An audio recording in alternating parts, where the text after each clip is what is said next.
박은정 지청장은 이재명 후보를 당장 구속해야 합니다. 성남지청장 박은정은 이재명 후보를 당장 구속하라.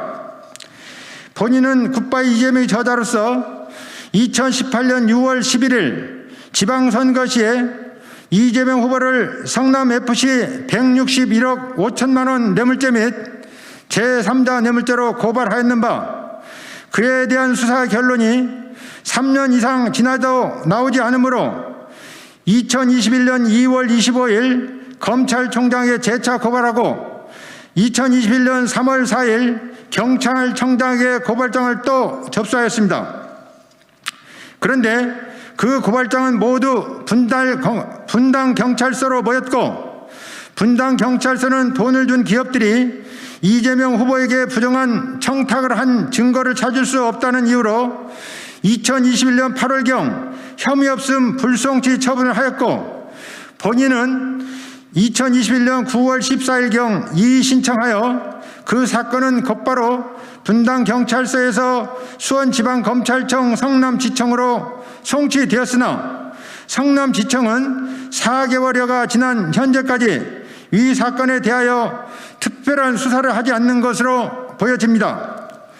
제3자 뇌물죄에서 부정한 청탁은 현실적으로 밝힐 수 없는 것이 대부분이라, 대법원은 이 사건처럼 공무원과 뇌물 공여자 사이에 인허가 등 현안이 분명한 경우에는 그 자체로 부정한 청탁이 있는 것으로 인정하고 있습니다.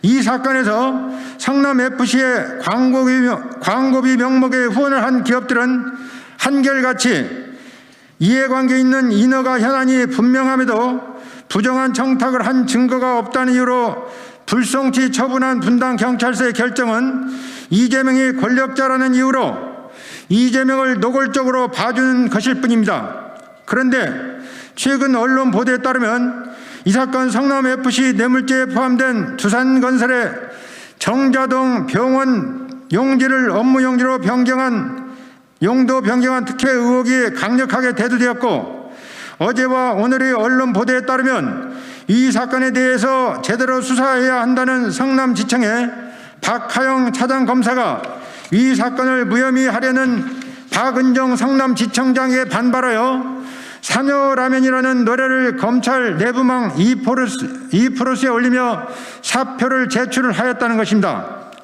언론 보도가 사실이라면 문재인 정부 민주당 정권 하에서 검찰 개혁의 실상이 어떠했는가 하는 것이 백일화에 명명백백하게 드러난 것이며, 박은정 성남지청장은 민주당의 이재명 후보를 봐주기 위하여 직권남용죄를 범한 것이 분명합니다. 만약 사실이 아니라면 박은정 성남지청장은 이재명 후보를 당장 구속해야 합니다.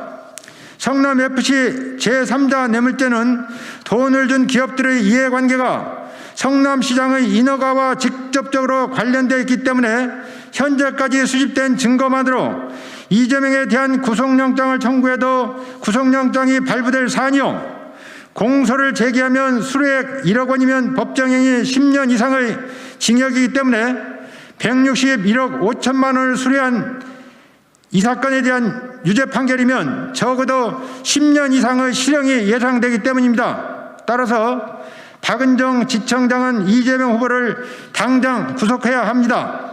한 가지 더 첨언하자면, 박은정 지청장은 박하영 차장검사 같은 그런 훌륭한 검사에 대해서 그런 이리저리 빼는 압박을 할 것이 아니라 정정당당하게 헌법과 법률과 양심의 지상명령에 따라서 이 사건을 신속하게 처리하도록 해야 할 것입니다.